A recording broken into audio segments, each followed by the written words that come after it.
जय श्री माता जी।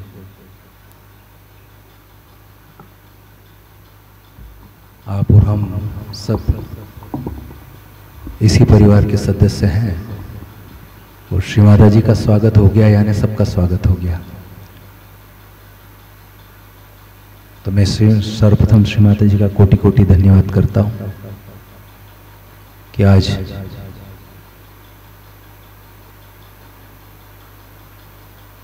इस कार्यशाला के लिए उन्होंने परिस्थितियों का निर्माण किया और मेरे शरीर को शक्ति प्रदान करी।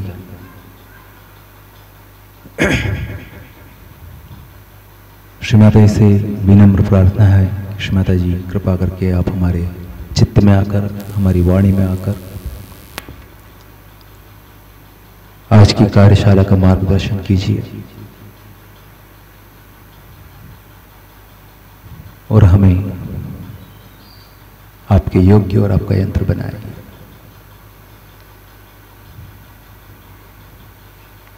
यहाँ उपस्थित आप सभी साधकों को भी मेरा सादर प्रणाम है।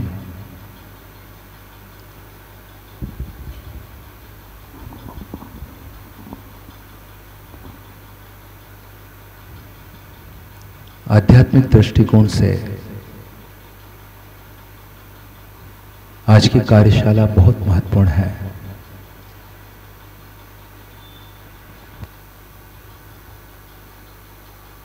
इसके पूर्व जो कार्यशाला थी, जो हृदय चक्र पर थी, वो इस बात पर थी कि यदि साधक को सहस्त्रार में अनुभव नहीं होता है तो अपने हृदय चक्र और आज्ञा चक्र को ठीक करे ताकि वो सहस्त्रार में अनुभव कर सके। और आज की जो कार्यशाला है वो विशुद्धि चक्र पर है। ये चक्र हमारी साधना में वैसे सभी चक्रों का अपनी जगह महत्वपूर्ण स्थान है, उनका महत्वपूर्ण कार्य है। लेकिन सहयोग में आगे बढ़ने के लिए दो चीज जरूरी है, वो है अनुभूति, अनुभव। यदि आप श्री माता जी की प्रेम की शक्ति को, परम चैतन्य को अनुभव करते हैं तो आप गुरु तत्व को प्राप्त कर सकते हैं, गहराई को प्राप्त कर सकते हैं, सहयोग की, श्री माता जी के यंत्र बन सकते हैं। और उसकी शुरुआत होती है आपकी अनुभूति से। और अनुभूति के जो आयाम हैं, वो पहला है आपका सहस्त्र कमल दल, दूसरा है आपके हाथों पर अनुभव। इसके बाद ही आपके साधना का, गहराई का, परमात्मा को समझने का मार्ग प्रशस्त होता है। इसलिए कई बार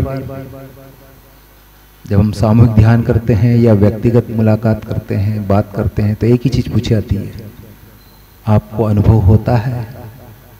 आप कैसा चैतन्य अनुभव करते हैं? ठंडा करते हैं, गर्म करते हैं, सिर में करते हैं, हाथ में करते हैं?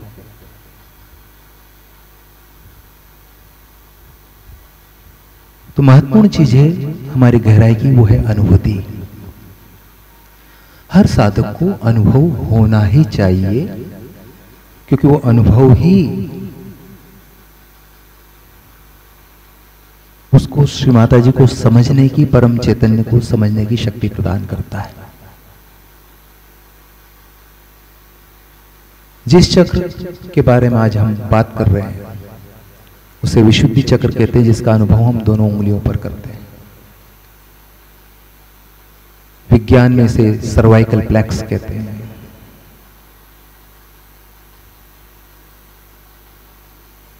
नाक कान गले को, शरीर के हिस्से को देखता है।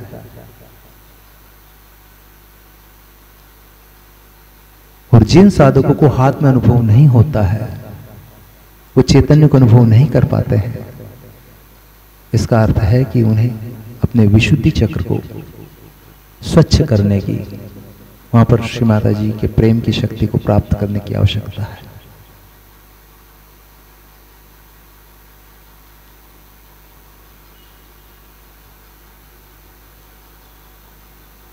ये जो विशुद्धि चक्र है हमारे गले के यहां से ये सारे हाथों में नसें गई हुई है।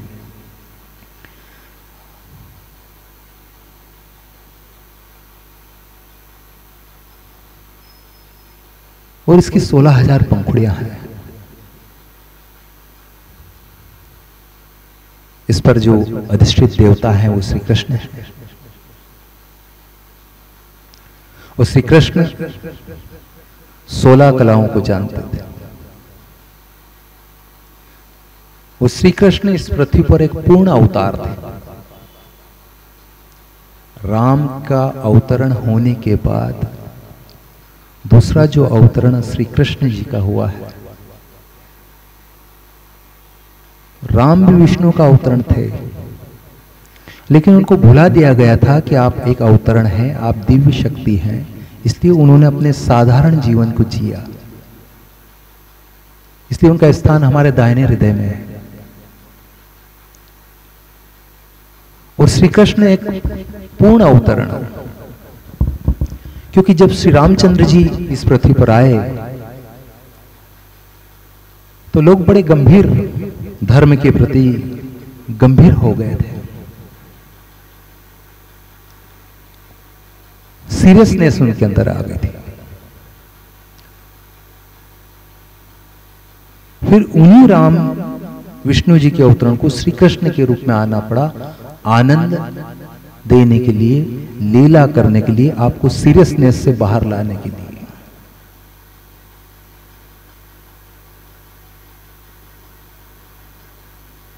अब जब वो आए इस पृथ्वी पर जिस कार्य को करने के लिए आए, तो उस वक्त ऐसे सहयोगी तो थे नहीं कि वो उन सबकी शक्ति का उपयोग करके उस कार्य को कर सके।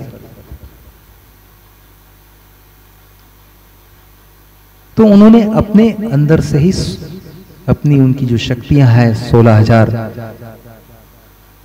जिसे कहते कि उनकी पत्नियां थी, उन्हीं की शक्ति थी जिन्हें उन्होंने पृथ्वी पर जन्म देके एक राजा को कहा कि इनका आप अपहरण करो। उस राजा ने अपहरण करके उन 16,000 जो श्री कृष्ण की शक्तियां थी, उनको, जिन्हें हम पत्नियां कहते हैं, उन्हें कैद कर दिया और उनसे युद्ध करके उनको छुड़ाकर उन्होंने उन शक्तियों का अपने अंदर धारण किया। और 5 और पत्नियां थी 16,000, जिन्हें हम पंच महाभूत शक्तियां कहते हैं। श्री कृष्ण जी ने सहयोगी समझाया, लेकिन आप और हम कभी कभी उस चीज को समझ नहीं पाते हैं। अब उनको आत्म साक्षात्कार देना था और उस वक्त ऐसी स्थिति नहीं थी कि व्यक्ति ऐसा बैठकर सुन सके। इसलिए उनकी कुंडलिनी को जागरण करने के लिए वो लीला करते थे, लीला रचते थे।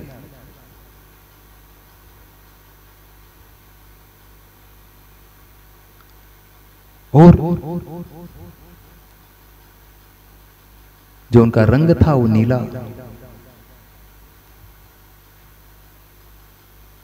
और उन शक्तियों की कुंडलिनी को जागरण करने के लिए जो राधा जी यमुना जी के अंदर पैर डालकर बैठी रहती थी, यमुना नदी का रंग भी, पानी का रंग भी नीला रहता है और गहरी नदी है।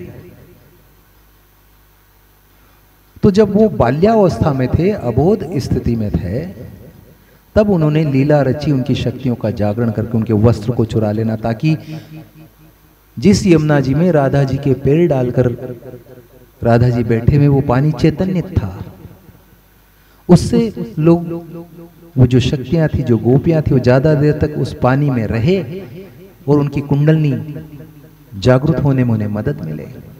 बाल्यावस्था में ये लीला की थी, यौवन अवस्था में नहीं, जिसे आजकल कभी कभी भ्रम फैला दिया जाता है। और फिर जब वही गोपियां सिर पर मटकी लेकर उस यमुना जी के पानी को लेकर चलती थी, तो उनके कंकड़ मारते थे, वो भी पीछे से मारते थे। राधा जी महालक्ष्मी जी का अवतरण थे।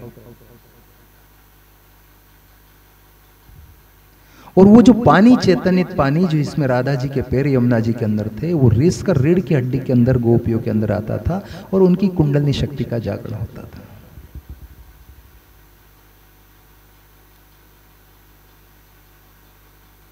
उन्होंने पूर्ण अपने जीवन में सहयोग समझाने का प्रयास किया।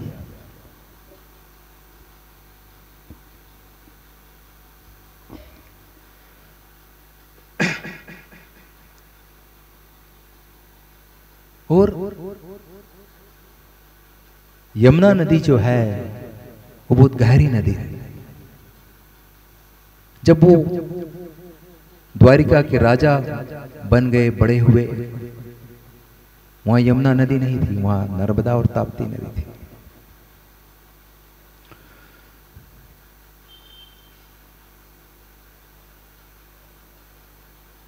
लेकिन उन शक्तियों को समझाने के लिए, उनको सहज का ज्ञान देने के लिए, विशुद्धि चक्र की स्थिति या जिसका गुण समझाने के लिए एक बार उन्होंने एक लीला रची, क्योंकि वो तो योगेश्वर थे, वो सारी लीला रची थे। एक बार उन्होंने लीला रची कि यमुना जी के पार एक संत आए हुए थे और जो उनकी 5 पत्नियां थी, पंच महाभूत की शक्ति जिसे हम अग्नि, वायु, जल, वो साथ में अलग थी उनके, वो उन संत की सेवा करने के लिए जाना चाह रही थी। श्री कृष्ण जी से इजाजत ली, वो गए। जैसे ही वो वहां यमुना जी नदी के पार पहुंची, उनकी 5 पत्नियां, तो उस वक्त यमुना जी में बाढ़ आ गई।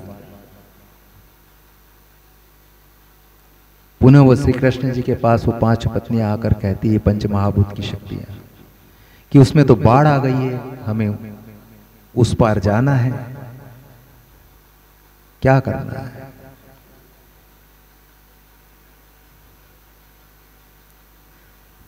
तो श्री कृष्ण जी ने कहा कि आप नदी को सत्य बोलिए।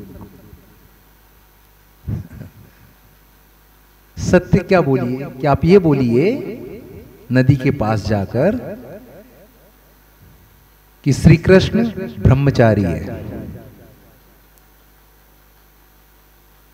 पत्नियां बोली कि ये हमें बेवकूफ बना रहे हैं, इतनी हमसे शादी करी, हम इनकी पत्नियां हैं और हमको कह रहे हैं कि वहां नदी कर जाकर आप ये बोलो कि श्री कृष्ण ब्रह्मचारी है। ये कैसे संभव हो सकता है?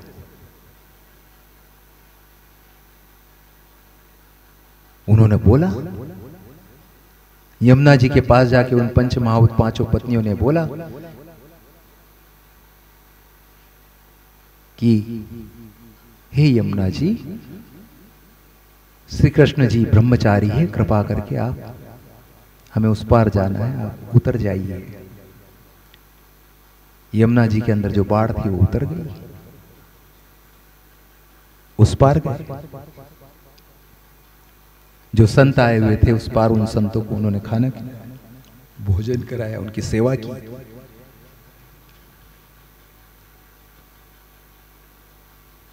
सेवा करने के बाद जब पुनः वो लौटने लगी, नदी के पास वो 5 पत्नियां आने लगी, फिर नदी में बाढ़ आ गई।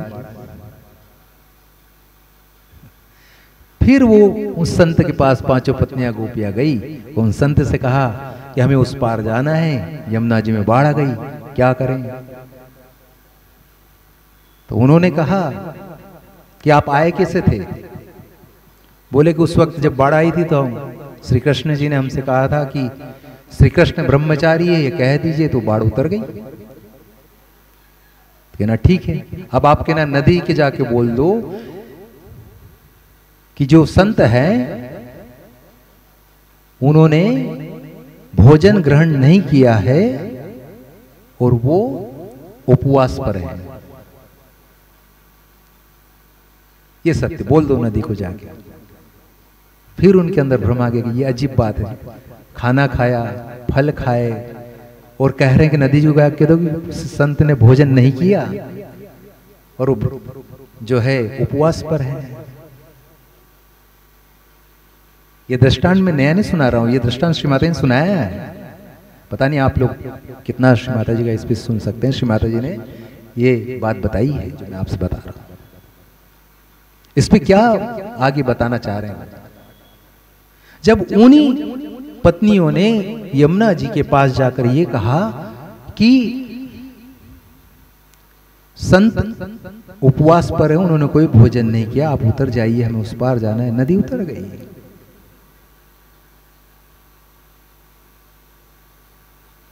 श्री कृष्ण जी के पास जब पहुंची तो वो भ्रम में थे।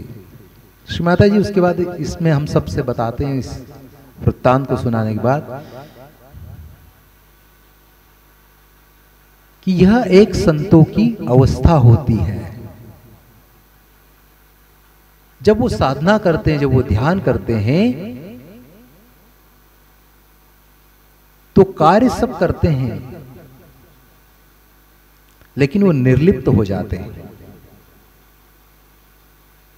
मैं ब्रह्मचारी हूं लेकिन मैं सब जिम्मेदारी निभा रहा हूं, लेकिन निर्लिप्त होकर निभा रहा हूं। संत ने उस अवस्था को प्राप्त किया है, वो क्या खा रहे उस पर उनका चित्त नहीं है, वो निर्लिप्त है। इसलिए उन्होंने कहा कि मैंने भोजन ग्रहण नहीं किया।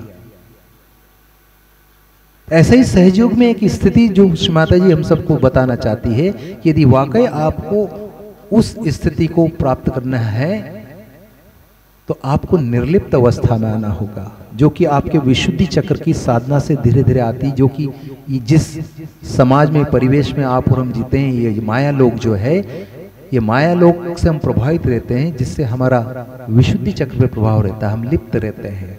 सहयोगियों को निर्लिप्त अवस्था में आना है।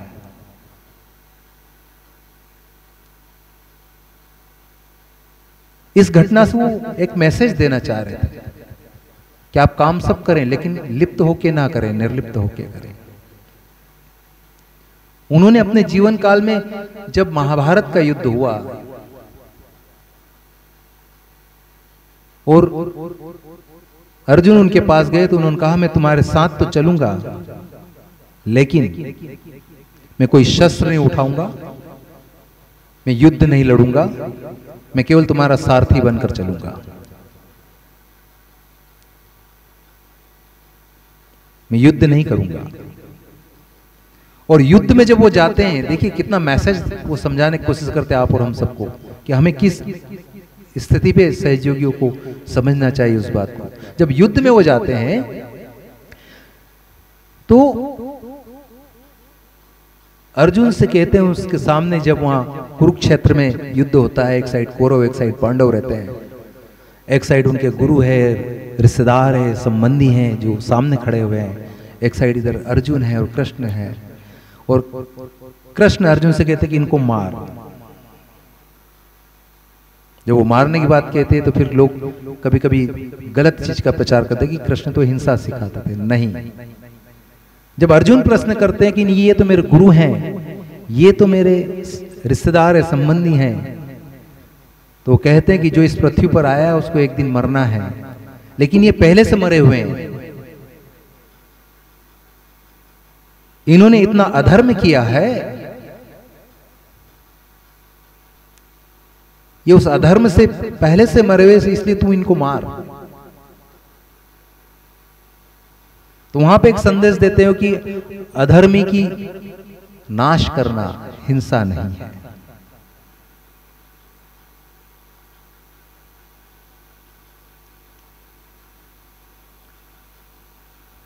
फिर वो कहते हैं, अर्जुन से जब संवाद होता है गीता के अंदर भी उस चीज को समझाने की कोशिश करते हैं, तो कहते हैं पहले ज्ञान को प्राप्त करो। तो ज्ञान मतलब क्या?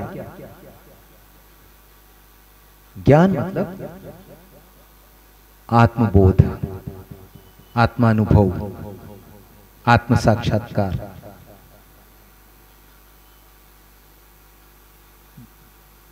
ज्ञान का मतलब ये नहीं कि हम किताबें पढ़ लें, कितनी किताबें पढ़ लें। किताबों का ज्ञान नहीं, आत्मा का ज्ञान, आत्मा का अनुभव, आत्मा का बोध, उस ज्ञान को वो कहते हैं कि पहले आप ज्ञान को प्राप्त करें।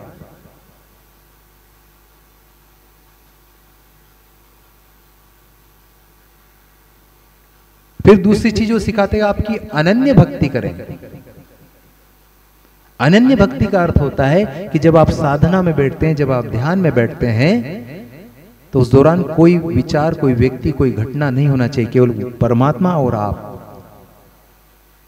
आत्मा की शक्ति और आप। इसलिए सहयोग में कहा जाता है कि आप सबको क्षमा कर दीजिए।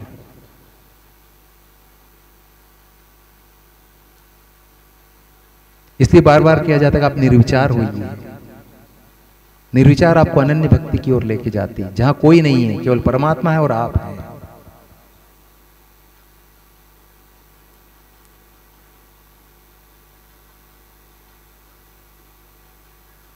ये मैसेज जो वो समझाने की कोशिश करते हैं, वही हम सहयोग में प्रयास करते हैं, अभ्यास करते हैं कि हमें निर्विचार होना है।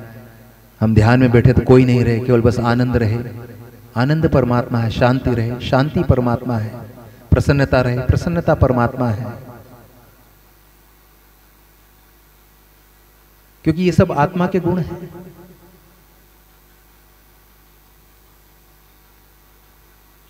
इसलिए ध्यान करने के बाद प्रसन्न होता है मन, शांत होता है मन, अच्छा लगता है, क्योंकि आप अनन्य भक्ति में चले गए। जिस प्रकार हर चक्र के 3 भाग होते हैं, इसी प्रकार विशुद्धि चक्र के 3 भाग हैं। आपके बाईं विशुद्धि पर विष्णु माया है। और जब महाभारत का युद्ध हुआ था तो विष्णु माया की ही शक्ति द्रौपदी के रूप में आई थी, जो कि श्री कृष्ण की बहन थी। और ये वही विष्णु माया जो बिजली कड़कती है, ये विष्णु माया की शक्ति है। और श्री माता जी ने एक बड़ा अच्छा सा उनके साथ एक अनुभव भी शेयर किया। जब श्री माता जी कनाडा गई, कनाडा और कबीला गई श्री माता जी, तो वहां के आदिवासी कहते थे कि जब यहां पर कोई पवित्र माता आएगी तो आसमान में बिजली चमकेगी। और जब सर्वप्रथम जब श्री माता जी कनाडा के अंदर गई तो आसमान में इतनी बिजली चमकी, इतनी बिजली चमकी, दूसरे दिन जब उस पेपर में उसके फोटो छपे तो उस पेपर में करीब 16,000 रंग उस बिजली के उस आसमान में दिख रहे थे। और विष्णु माया महाकाली की बेटी है, जो आपकी लेफ्ट साइड पे महाकाली की शक्ति, उनकी पुत्री विष्णु माया है। यदि आपका लेफ्ट विशुद्धि पकड़ में आता है, आप दोष भाव में जाते हैं, बहुत ज्यादा आप भावुक हो जाते हैं, रोने की प्रवृत्ति हो जाती, ऐसे साधक को कुछ दिन के लिए कैंडल का प्रयोग कर लेना चाहिए। अपने लेफ्ट विशुद्धि पे कैंडल का प्रयोग कर सकता है।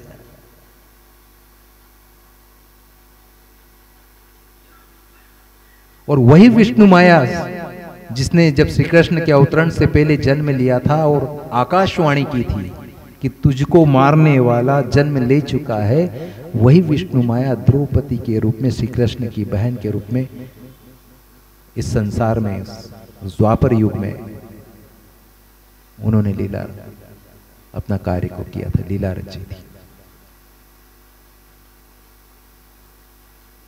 तो देखिए कितना उन्होंने मैसेज दिया हम लोगों को। विशुद्धि चक्र हमारा कितना इंपॉर्टेंट है। कभी हम उसके यदि गुणों को समझकर, उसके भाव को समझकर यदि हम अपनी साधना करें, उनके गुणों को आत्मसात करने की कोशिश करें, तो हम जो है विराट के अंग प्रत्यंग बन सकते हैं। और विराट स्वरूप केवल उन्होंने अर्जुन को दिखाया, सबको नहीं दिखाया, क्योंकि सबको देखने की ताकत नहीं थी।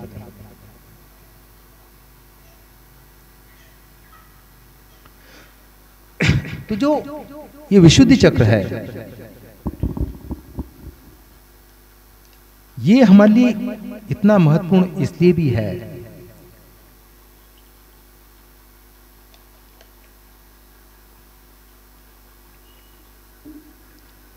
कि यदि आपको अपने जीवन में कोई फल चाहिए, आपको रिजल्ट नहीं मिल रहा, आप मेहनत बहुत कर रहे हैं, बहुत प्रयास कर रहे हैं, लेकिन आपकी मेहनत के अनुसार आपको फल नहीं मिल रहा है, तो इसका अर्थ है कि आपको अपने विशुद्धि चक्र को ठीक करने की जरूरत है, जो कि कई प्रकार से आता ही है। हर किसी का कहीं ना कहीं दबाव आ जाता है, क्योंकि उसका जो जीवन है वो लिप्त भाव से है। और कुंडलनी को षट चक्र भेदिनी कहते हैं। कुंडलनी हमेशा 6 चक्रों को भेदती है। जिस प्रकार हृदय चक्र सहस्त्रार से जुड़ा है, उसी प्रकार आपका विशुद्धि चक्र स्वादिष्ठान चक्र से जुड़ा है। स्वादिष्ठान में आपका चित्त है,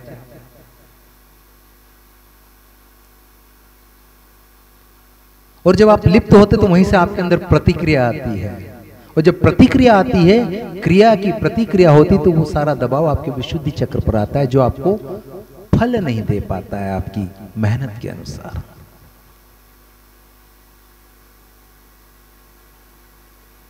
तो देखिए कितना महत्वपूर्ण है।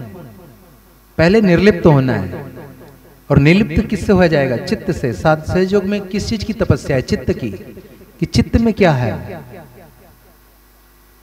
चित्त में शरीर की तकलीफ है, चित्त में किसी व्यक्ति के द्वारा किया गया व्यवहार है, चित्त में किसी की वाणी है, चित्त में कहीं अटैचमेंट है। वही चीज आपको रिएक्ट करवाती है, जिससे आपके विशुद्धि चक्र पर दबाव आ जाता है। तो अब विशुद्धि ठीक करना है तो कौन सा चक्र पहले आपको अनुभूति पे लेना पड़ेगा, ठीक करने का प्रयास करना पड़ेगा? वो है आपका स्वादिष्ठान। स्वादिष्ठान में कर्ता भाव आपके अंदर नहीं आना चाहिए। आपको यदि पता हो तो हम राइट स्वादिष्ठान पर प्रार्थना करते हैं कि श्री माता जी, कर्ता कर्विता भोक्ता सब आप हैं, कृपा करके मुझे कर्ता भाव से मुक्त कीजिए। और इसी बात को श्री कृष्ण ने समझाने की कोशिश की कि आप जो भी करो वो मेरे चरणों में छोड़ दो, जो भी कर्म करो वो मेरे चरणों में छोड़ दो।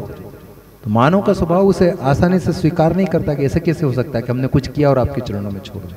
तो फिर उन्होंने समझाने की कोशिश की कि यदि आप मुझसे जुड़ गए, यानी वही आत्म साक्षात्कार की बात की, यदि आपका मेरा संबंध हो गया तो आप मुझे पुष्प फल जो भी चढ़ाएंगे वो मेरे तक पहुंच जाएगा,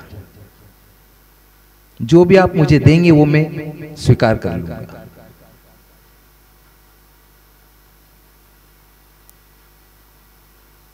तो कितनी महत्वपूर्ण बात है। यानी जो कर रहे वो कह रहे मेरे चरणों में छोड़ दो, यानी कौन कर रहा है? योगेश्वर। आप तो कुछ कर ही नहीं रहे, तो फिर आपके अंदर कर्ता भाव क्यों है कि मैं कर रहा हूं, मैं कमा रहा हूं, मैं घर चला रहा हूं? इस पर श्री माता जी हम सबसे बड़ा अच्छा उद्बोधन में बताती कि जब सहयोगी ध्यान में आता है तो मैं करना छोड़ देता है, तृतीय पुरुष में आ जाता है, हम बोलना चालू कर देता है, हमारा ये चक्र पकड़ में आ रहा है, हमारा यहाँ से अनुभूति नहीं आ रही है, हमारे चित्त में तनाव नहीं है। जब तक वो मैं करता है तब तक उसके अंदर कर्ता भाव रहता है।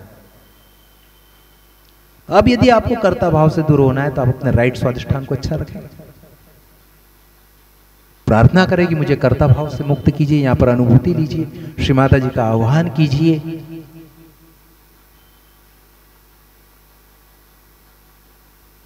राधा जी जब महालक्ष्मी की शक्ति थी, द्रौपदी जी जो कि विष्णु माया की शक्ति थी, जो कि श्री कृष्ण की बहन थी, और तीसरा जो चक्र है हमारे राइट साइड में होता है जिसे हम राइट विशुद्धि कहते हैं, यहाँ पर जो अधिष्ठित देवता है वो विट्ठल रुक्मिणी, जो कि अभी महाराष्ट्र में एक यात्रा चल रही है, विट्ठल विट्ठल विट्ठल गायन करते हुए लोग पंढरपुर पहुंचते हैं। यदि मेरे अंदर अहंकार है, कर्ता भाव है, तो बोलो कृष्ण माता जी मुझे कर्ता भाव से मुक्त कर दो, विशुद्धि ठीक होने लगेगा। और उनकी जो चीज प्रिय चीज है वो है मक्खन। और श्री माता जी इस पे बताया भी कि यदि आपकी विशुद्धि पे बार बार दिक्कत आती है, परेशानी आती है, तो आप एक मक्खन लीजिए, उस पर नमक डालिए, और अंदर जो छोटी जीबान है जिसे हम छोटा ताला कहते हैं, वहां पर उसे 3 बार प्रेस कर दीजिए, उस नमक लगे मक्खन से आपके विशुद्धि पे आपको आराम लगेगा। ठीक होने लगेगा। हाथों में अनुभव नहीं होता तो आप ऐसे वाइब्रेशंस ऊपर लाइए, इस तरीके से ऊपर, इधर से इधर, इधर से इधर, नीचे से लाकर ऊपर, इधर से लाकर ऊपर, तो भी आपके विशुद्धि चक्र पर आपको उसका लाभ मिलेगा। ये सारे तरीके मां ने बताया, आपको कौन सा तरीका कब उपयोग करना है वो आप पर निर्भर है।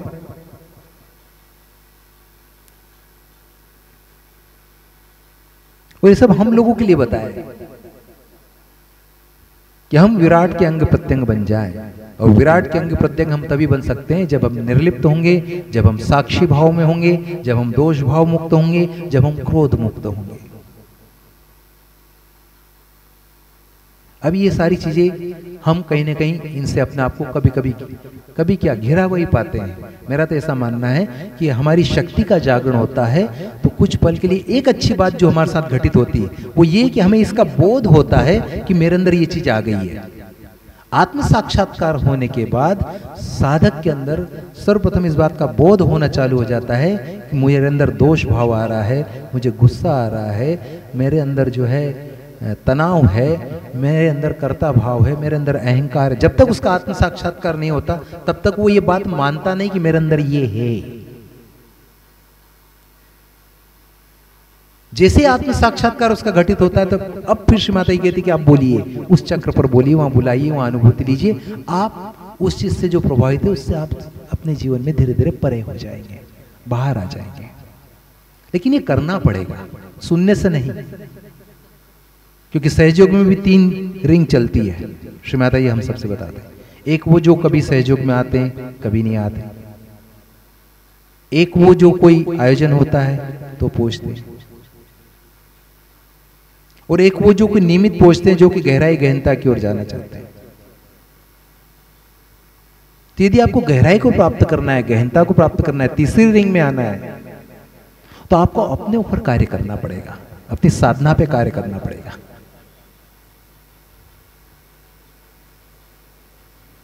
और उस पर कार्य करने के लिए आपको अपना आत्मावलोकन करना पड़ेगा कि मेरे अंदर किस चीज की आवश्यकता है, ताकि मैं अपने ध्यान में, साधना में श्री माता जी से प्रार्थना कर सकूं। और उस चक्र पर देखना पड़ेगा कि उस चक्र पर मुझे अनुभव हो रहा है या नहीं हो रहा है।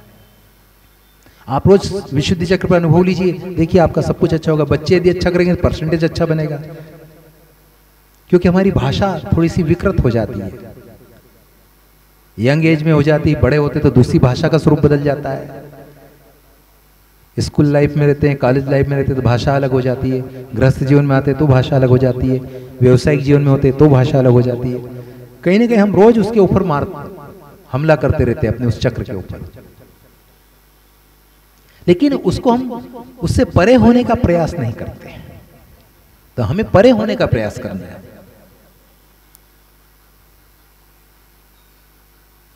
तभी हम विराट के अंग प्रत्यंग बन जाएंगे। यदि एक बार आपको अनुभूति हो गई, ठंडा चैतन्य आ गया, तो फिर क्या कारण है कि उस पर दोबारा नहीं आता है, गर्म हो जाता है? क्योंकि हम जो चीज हमारे उस चक्र के विरोध में, जो उस चक्र को विचलित या डिस्टर्ब कर देती या कार्य नहीं करने देती, उस पर हमला करते रहते हैं। वाणी से, दृष्टि से, विचार से, व्यवहार से, चित्त से। क्योंकि जगी हुई शक्ति को एक बार नष्ट वो हमारे चित्त से होती है।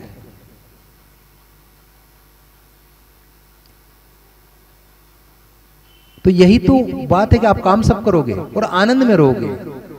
रोज एक प्रार्थना करा करें, श्री माता जी मैं जहां जाऊं आप मेरे साथ चला करें, मुझसे कोई ऐसा कार्य ना कराए जो मेरे वाणी को, मेरे कर्म को चेतना के विरोध में ले जाए, शक्ति के विरोध में ले जाए, आत्मा के विरोध में ले जाए। जब आप ये सब बोलेंगे व्यक्तिगत ध्यान में, फिर आप देखिए जो आपकी आदत है वो छूट जाएगी, क्योंकि आपने मां से बोल दिया, मां ने आपके पीछे कार्य करना चालू कर दिया। लेकिन आपने बोला ही नहीं तो वो कब करेगी? भाई बच्चा भी जब तक भूख लगती रोता है तभी मां खाना देती है। ऐसी प्रकार से आपकी साधना है।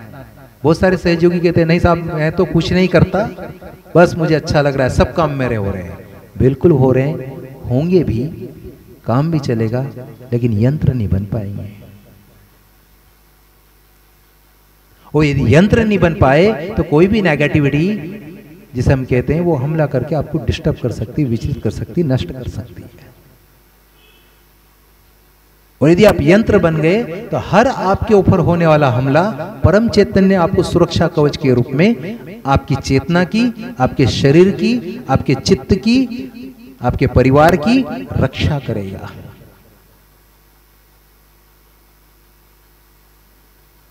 आपके काम की भी रक्षा करेगा, आपके व्यवसाय की भी रक्षा करेगा। इसलिए जरूरी है कि साधना को व्यक्तिगत, ये सारी बात व्यक्तिगत साधना के लिए बोल रहे हैं। आप व्यक्तिगत साधना में देखें कि मुझे इस चक्र पर अनुभव हो रहा है कि नहीं, इस चक्र पर अनुभव हो रहा है कि नहीं। ये 2 चक्र यदि आपके बहुत अच्छे हो गए, मतलब यहां से अनुभूति अच्छी हो रही तो कुंडलनी अटकेगी नहीं, सीधी सहस्रार पे आएगी, आप निर्विचार हो जाएंगे। क्योंकि विशुद्धि चक्र का एक हिस्सा हंसा चक्र है, और हंसा चक्र से ही हमारे अहंकार प्रति अहंकार, क्योंकि यशोदा आज्ञा चक्र पर जो बैठे हुए हैं, जीसस मैरी, जिन्हें हम यीशु भी कहते हैं, यशोदा को हम उत्तर भारत में प्यार से जशोदा भी कहते हैं। तो जशोदा से जेशु बना, इसलिए जीसस बना। हिब्रू वर्ड में जशोदा से जीसस बना। इसलिए यदि आपको अपना विशुद्धि ठीक करना है तो इसलिए बार बार बताया जाता है कि आप घी डालें, क्योंकि यहां शुष्क हो जाता है, सूख जाता है ये एरिया। तो नाक में घी डालने को बताया जाता है ताकि आपका हंसा खुल जाए, आपका अहंकार प्रति अहंकार में संतुलन आ जाए, कुंडलनी यहां ब्लॉक ना हो। हम बहुत हल्के से ले लेते हैं कभी कभी।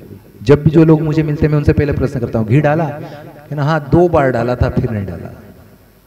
डालना चाहिए, विशुद्धि को खोलना है, घी डालिए, वो नसों से यहां ऊपर आए, या मक्खन डालिए, मक्खन भी डाल सकते हैं, उससे भी आपका हंसा खुलेगा। और ये खुल जाएगा तो आपके अंदर बोध इस बात का हो जाएगा कि सही क्या है और गलत क्या है।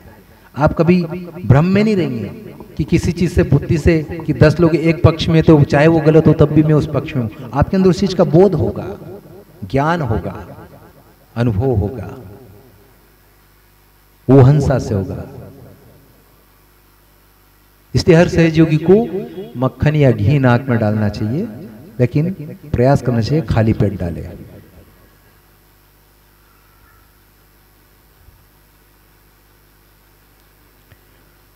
तो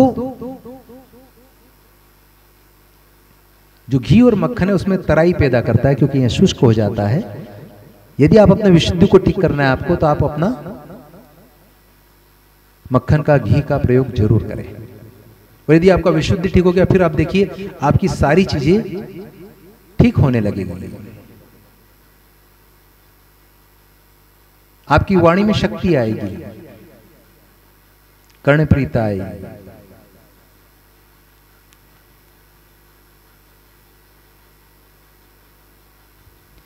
तो ये जो चक्र है, इसे कभी कभी हम बहुत हल्के से कर लेते हैं। राधा कृष्ण का मंत्र लिया, या विष्णु माया का लिया, या विट्ठल रुक्मिणी का लिया, इसको हल्के से नहीं लेते। इसके गुणों पर आना है, इसके गुण मांगना है। निर्लिप्तता, साक्षी भाव, दोष भाव से परे होना, और वाणी में माधुर्य, ये मांगने से मिलेगा।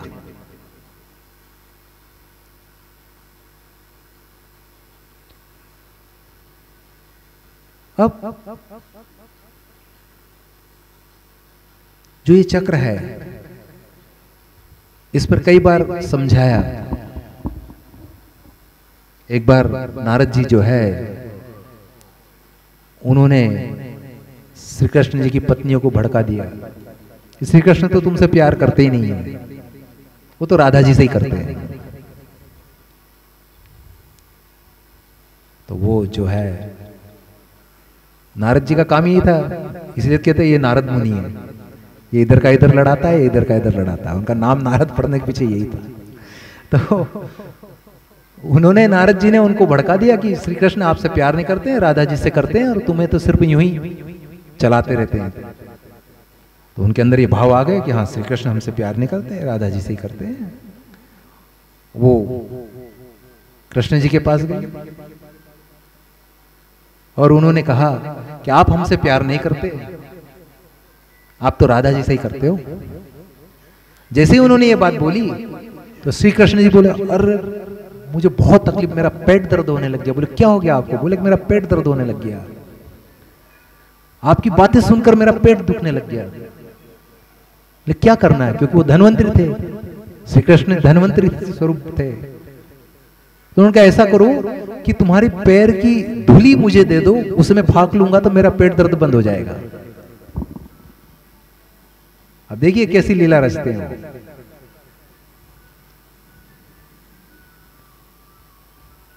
तो वो कहती है उनकी पत्नियां की, लो जी, एक तो हमसे प्यार नहीं करते, ऊपर से हमें पाप का भागी बना रहे, हम अपने पति को अपने पैर की धूली कैसे दे सकते हैं?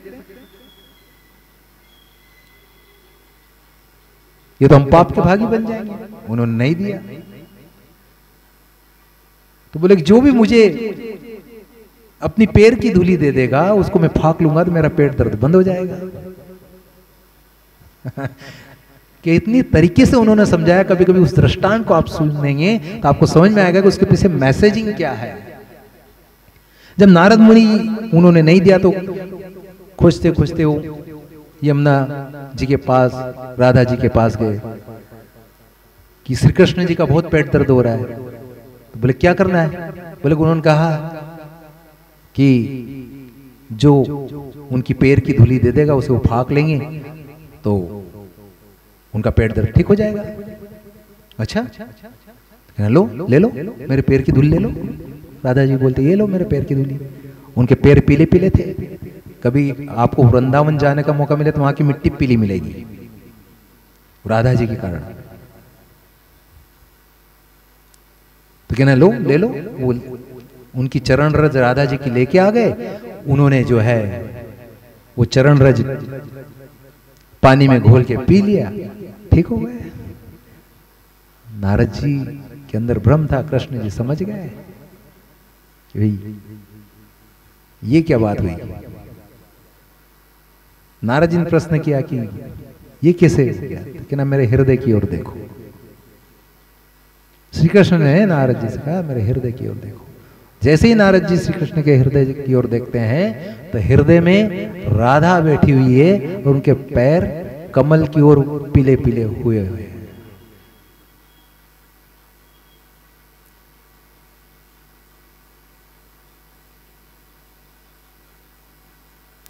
जो परमात्मा के हृदय में बैठा हो, जिसके चरण परमात्मा के हृदय में बैठे हों, वो कैसे पाप पुण्य का भागी हो सकता है? जो हृदय में नहीं रहता है वो ये सारी चीजें इस पे आता है। भक्ति उस आयाम तक होना चाहिए कि परमात्मा के हृदय में आप हो और आपके हृदय में परमात्मा हो, जो कि राधा जी की थी।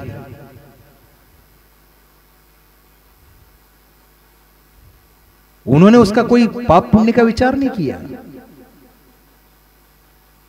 उनकी भक्ति में यह बल था। इसलिए हम रोज कहते हैं कृष्ण माता जी कृपा करके आप मेरे हृदय में विराजमान हो जाइए, मेरे हृदय को आपके प्रेम से भर दीजिए।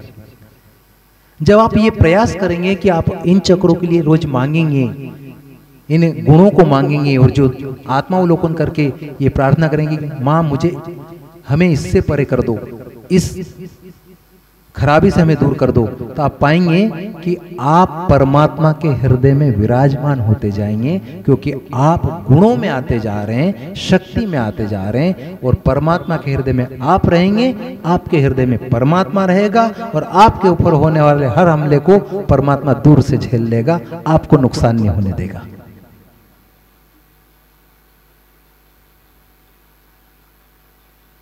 लेकिन आपके अंदर उतना आत्मबल होना चाहिए।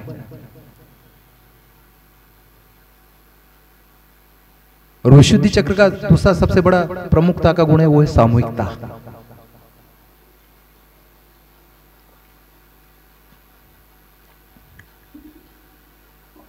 श्री माता जी बार बार कहती है आपको अगर उत्थान करना है, सहयोग की गहराई प्राप्त करना है, आप ध्यान सेंटर पर आइए, सामूहिकता में ध्यान करिए, आपकी गहराई आपकी गहनता आपको मिल जाएगी।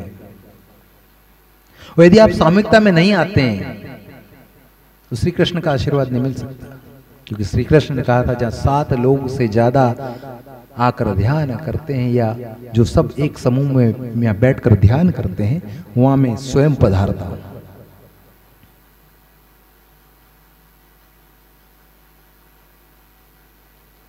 इसलिए श्री माता जी कई बार अपने उद्बोधन में हम सबसे कहा कि सामूहिकता में आना बहुत जरूरी है, सेंटर पर आना बहुत जरूरी है। आप घर पे कितना ही ध्यान करो, मां की छवि रखो, सेंटर पर यदि आप नहीं आ रहे हैं, केंद्र पर आप नहीं आ रहे हैं, सामूहिकता में आप ध्यान नहीं कर पा रहे हैं, तो आपकी गहनता आपकी गहराई आपको प्राप्त नहीं हो सकती, क्योंकि आपकी गहराई का एकमात्र माध्यम है वो है आपकी सामूहिकता। इसलिए आपने देखा होगा जब कोई सहयोगी मिलता है, आप दिखे नहीं सेंटर पे, क्यों से मोटिवेट करते हैं? करना कुछ नहीं, वो सेंटर पे आएगा, बाकी काम परम चैतन्य करेगा, श्री माता जी करेगी, उसको कुछ नहीं करना, ध्यान में बैठना है, सब काम हो जाएगा। केवल फंक्शनों में पहुंचना नहीं सामूहिकता, केंद्र पर पहुंचना जरूरी है सामूहिकता। तो एक चीज अब आपकी स्पष्ट होना चाहिए, हाथ में अनुभव नहीं हो रहा तो स्वादिष्ठान विशुद्धि ठीक करो, सहस्रार में अनुभव नहीं हो रहा है तो हृदय आज्ञा चक्र ठीक करो।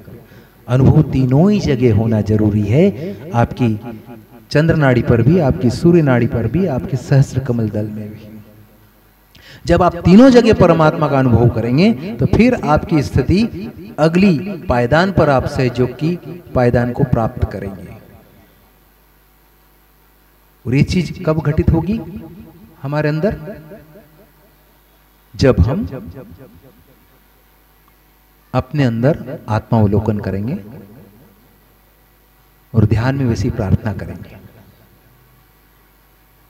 यदि आपको गुस्सा आता है गुस्से के लिए बोले, यदि आप अपशब्द बोलते हैं उसके लिए बोले, यदि आप बहुत ज्यादा चिपके हुए हैं, कभी कभी हमारा चिपकन बहुत रहता है, देखिए ये चिपकन भी यदि कट्टरता है तो भी शुद्धि चक्र पकड़ में आ जाएगा। आप बड़े कट्टर हैं, नहीं ये होना था, ये करना है, तो भी विशुद्धि चक्र पर आ जाएगा, क्योंकि कट्टरता आपको प्रतिक्रिया को जन्म देगी, प्रतिक्रिया आपकी विशुद्धि को खराब करेगा। अब कोई कहता साहब मैं तो प्रतिक्रिया करने वालों के अंदर उसके विचार चले जा रहे, अब बोलूं कब बोलूं, अब बोलूं कब बोलूं, अब बोलूं कब बोलूं, तो सारा दबाव कहां आएगा उसके अंदर? लीवर पे। लीवर में कौन सा है? स्वादिष्ठान चक्र। तो स्वादिष्ठान चक्र को ठीक करने के लिए क्या बोला, कैसे किया जा सकता है? उस पर श्री माता जी ने कई बार बताया कि कुछ दिन मौन रहना सीखो, कोशिश करो, एक दिन आप अपने ऊपर ही प्रयोग करके देखो कि आज मैं बहुत जरूरी होगा तो ही बोलूंगा, नहीं तो नहीं बोलूंगा। देखो आप कितनी बार आपके ऊपर हमला होता है बोलने के ऊपर, यहां बोलूं, यहां बोलूं, यहां बोलूं, यहां बोलूं। आप अपने आप को तोल के देखो कि आप कितनी देर मौन रह पाते हो। सेंटर पर नहीं, सहयोग से मतलब नहीं, आपका निजी जीवन, जो भी आपका कार्य प्रणाली है।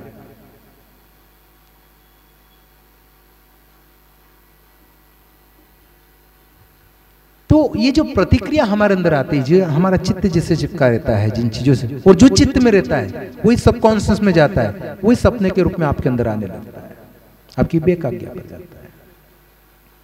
इसलिए सहयोगी के लिए चित्त को चेतना में लीन कर दो, ऐसा श्री माता जी हम सबसे बार बार कहती है।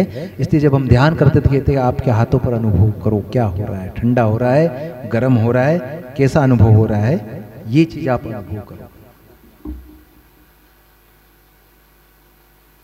अगर आपको सहयोग में प्रगति करना है, सहयोग में चलेगा, कभी बहुत लोग आएंगे, कभी कम आएंगे, बहुत लोग आएंगे, कब ये उतार चढ़ाव चलता रहेगा। लेकिन यदि आपको श्री माता जी का यंत्र बनना है, कुछ प्राप्त करना है,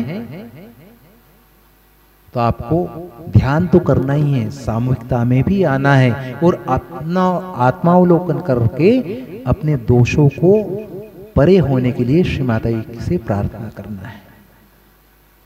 जो भी आपको लगता है कि मेरे अंदर ये चीज है, अहंकार है तो हंसा पे बोलो मेरे अहंकार प्रति अहंकार को दूर कर दो।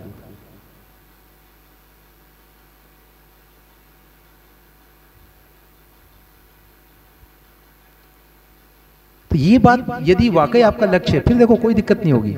कभी यूं नहीं कहोगे बिजनेस नहीं चल रहा है, कभी यूं नहीं कहोगे ये नहीं सुन रहा है, कोशिश करो। लेकिन इसका अर्थ ये भी नहीं कि जहां गलत हो रहा है, क्योंकि यहां पे श्री कृष्ण ने दूसरा संदेश भी दिया कि ये पहले ही मरे हुए इनको मार।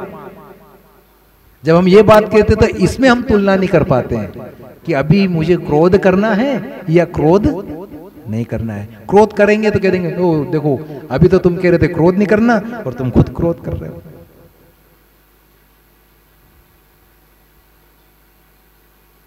तो वहां पे उन्होंने क्या उपदेश दिया था अर्जुन को कि ये पहले ही मरे हुए, इन्होंने पहले ही बहुत अधर्म किया है, इनको मार। तो मार तो आपको कोई तलवारबाजी चलाना क्या? नहीं, आपको वहां कहना ये गलत है, ये आपको नहीं करना चाहिए, उसको स्वीकार नहीं करना है। लेकिन ये बोध कब होगा ये गलत है सही है? या तो एक अहंकार से होता है, जिसने आपके अहम को ठेस पहुंचाया तो आपने कह दिया गलत है, जिसने आपके अहम को प्रसन्न कर दिया तो आपने कह दिया सही है। वो नहीं। जब आप अपने हंसा चक्र पर कार्य करेंगे तो आपको इस चीज का बोध हो जाएगा कि क्या सही है मेरे लिए और क्या गलत है। इसलिए आपने कई बार देखा होगा कि हम कुछ दिन बीच में हम प्रयास कर रहे थे, हंसा चक्र पर अभ्यास कर रहे थे सामूहिक साधना में, बार बार उस पर चित्त ले जाके कह रहे थे कि हंसा पे कार्य करिए, हंसा पे करिए, विशुद्धि पे करिए, बाकी चीजें स्वतः खुलने लगेंगी।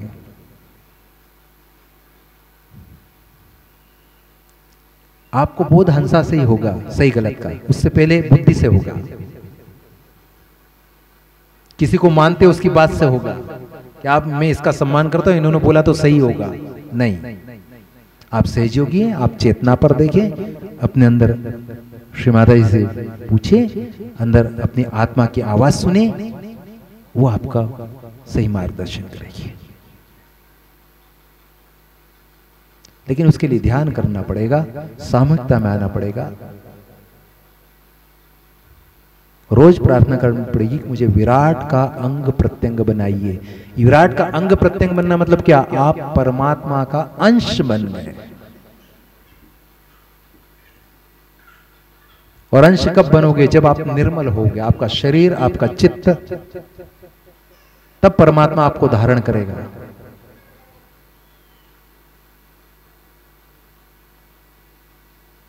और जब वो धारण करेगा फिर आप अनुभव करोगे। आपको कुछ नहीं करोगे, जैसे आप जाओगे कि काम हो रहा है, मैं गया काम हो गया, मैंने बोला वो काम हो गया।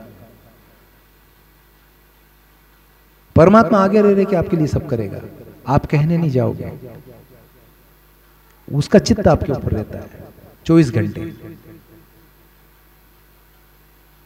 इसलिए हमें क्या करना है? विशुद्धि चक्र को ठीक करने के लिए हमें क्या करना है? उसके लिए श्री माता जी ने एक व्यायाम भी बताया जो आप कभी भी प्रयोग कर सकते हैं यदि आपको। उसके लिए एक तो ये बताया कि एक तो इस प्रकार से आप गर्दन को ऐसे, हाथ को ऐसे करके गर्दन को ऐसे झुका सकते हैं और अपनी राइट विशुद्धि पे ध्यान दे सकते हैं, राइट उंगली। 1-2 मिनट जब तक गर्दन को हल्का छोड़ के, फिर गर्दन बीच में सीधी करने के बाद फिर हमने इधर किया, कंधे को झुकाया, लेफ्ट पे ध्यान, इधर जितना हम झुका सकते हैं। फिर ये जो हिस्सा है हमारा, ये हिस्सा हमारे यहां इधर टच हो, यानी ऐसे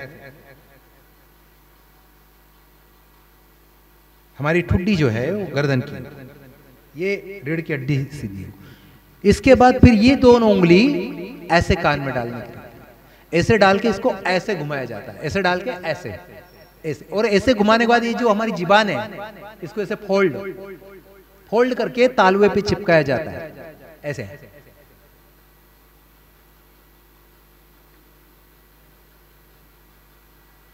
ऐसा ये विशुद्धि चक्र का व्यायाम है। आप इसको कभी प्रयोग कर सकते, जरूरी नहीं ध्यान में करें, कभी भी जैसे आप करोगे। मुझे याद है मैं कुछ लोगों के साथ प्रैक्टिकल कराया था, यहाँ बैठे कुछ सहयोगी, उन सहयोगों को रोज सुबह ले जाता था 4 बजे या 6 बजे एक गार्डन में ले जाता और गार्डन में इस विशुद्धि चक्र का करवाता कि देखो अब यहाँ क्या हो रहा है बताओ, यहाँ क्या हो रहा है बताओ। वो कहने लगे सर ये तो पहली बार महसूस हुआ, पहली बार। कोई प्रार्थना करी नहीं, कोई मंत्र लिया नहीं, कुछ बोला नहीं, अनुभव हुआ कि ना हुआ। मेरे ख्याल से 3-4 लोग जानते होंगे जिनके साथ मैंने गार्डन में अभ्यास करवाया था।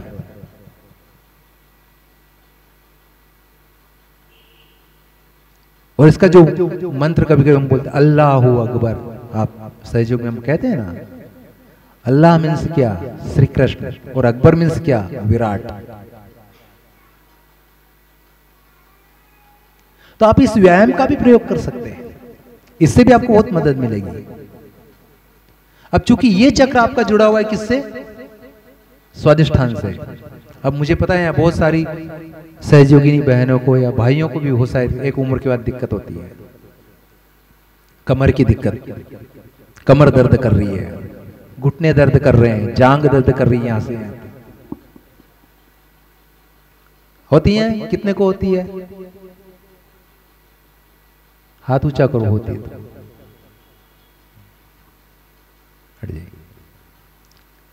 अब कुछ लोग यदि होते तो जरूर करना, अब जिनको होती है या नहीं भी होती है जरूर नहीं, क्योंकि उसका संबंध आपके स्वादिष्ठान से है। जिनको कमर का प्रॉब्लम है, कमर की दिक्कत है, वो अपनी जल क्रिया में उस चक्र को ठीक करने के लिए सबसे पहले वो क्या करे कि नमक पानी में पैर डालकर सर्वप्रथम अपना सीधा हाथ जमीन पर रखकर उल्टा हाथ श्री माता जी की ओर करे। यदि उन्हें गणेश अथर्वशीष आता है तो पाठ करे, अगर नहीं आता है तो 4 बार बोले ओम गण गणपते नमः, ओम गण गणपते नमः, साक्षात श्री आदिशक्ति माता जी श्री निर्मला देवी नमः। 4 बार बोलने के बाद फिर इन दोनों हाथ को उठाकर ऐसे कमर पर रखे, पीछे ऐसे हाथ उठाकर कमर के पीछे रखे। यहां 6 बार भगवती का मंत्र लें। किसका मंत्र लें, ओम तमेव साक्षात श्री भगवती साक्षात श्री आदिशक्ति माता जी श्री निर्मला देवी नमो नमः। फिर ले 6 बार लेने के बाद हाथ वहीं रखा हुआ है, 6 बार लेने के बाद उसी हाथ को यहां से आगे लाएं, पानी के पर लाकर ऐसे झटक दें। ये 6 बार करें, ऐसे ला देंगे। और फिर उसके बाद देखें उस चक्र पे अनुभूति दोनों अंगूठे पर।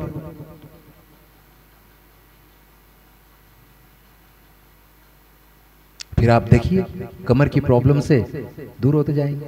अभी मैं अपना आपको बता रहा था ना, अभी जो लोग बाद में आए या देर से आए, श्री माता जी ने मुझे 20 फीट ऊंचाई से नीचे गिरा दिया, 20 फीट, और ऐसी जगह गिराया कि एक साइड जाली एक साइड एंगल है। वो एंगल मेरे से बाहर हो सकता था, आर पार एंगल हो सकता था, लेकिन श्री माता जी की कृपा देखिए, उनकी सुरक्षा देखिए, उनका आशीर्वाद देखिए। आज 1 महीना हो गया, एक्सरे कराया, कोई फ्रैक्चर नहीं। डॉक्टर ने कहा बस आराम करिए, मूवमेंट बंद करिए।